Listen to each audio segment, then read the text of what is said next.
আসসালামু আলাইকুম। দেখেন আজকে মুরগির মাংস পাকাবো। মুরগির মাংস পাকানোর জন্য আমি আদা রসুন পেঁয়াজ এগুলি দিয়ে নিছি। মাংসটা এখানে দিয়ে নিব। মাংসটা একসাথে মাইকা নিব মশলা দিয়ে। তো পরিমাণ মতো তেলটা দিয়ে নিছি। এখানে আমি টমেটো সস নিয়ে নিছি, টমেটো ফ্রেশ করে নিছি, এটা দিয়ে নিব। তো এটা দিয়ে আমি মশলা দিয়ে মাখা মাখা করে বসাই দিব চুলাতে। তো ভিডিওটা কন্টিনিউ দেখেন কীভাবে আমি মুরগির মাংসটা পাকাই। তো আপনারা ওইভাবে পাকাইতে পারবেন, পাশাপাশি বাইরেও পাকাইতে পারবেন। তো ভিডিওটা একটু দেখবেন ও ভিডিও একটু ফলো করবেন।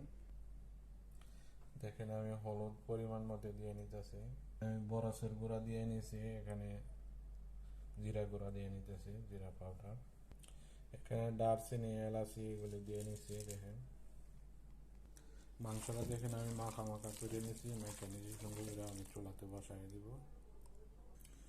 দেখেন আমি চুলাতে বসাই দিলাম মাংসটা, ওর উপরে আমি ডাকনিটা দিয়ে নিলাম। ধনিয়া পাতাটা কাইটা নিছি, ধনিয়া পাতাটা আর মাংসটা লাস্টে হইলে দিব। মাংসটা হইতেছে আস্তে ধীরে। আমি দেখেন টমেটো কেটে নিছি, টমেটোটা দিয়ে নিতেছে। মাংসটা আমি সুন্দর করে কষাই নিতেছি। আমি পরিমাণ মতো আমি পানিটা দিয়ে নেব। আমি পানিটা দিয়ে নিতেছি পরিমাণ মতো, অল্প কিছু পানি দিয়ে নিছি। দেখেন আমি ভেন্ডি দিয়ে নিছি, টমেটো ভেন্ডিটা আগে কাইটা রাখছিলাম, এটার সাথে সিমও দিয়ে নিছি। তো একটু লাইরে নিতেছে। তো একটু মাংসটা পানিটা শুকাইলে আমি ধনিয়া পাতাটা দিয়ে নেব।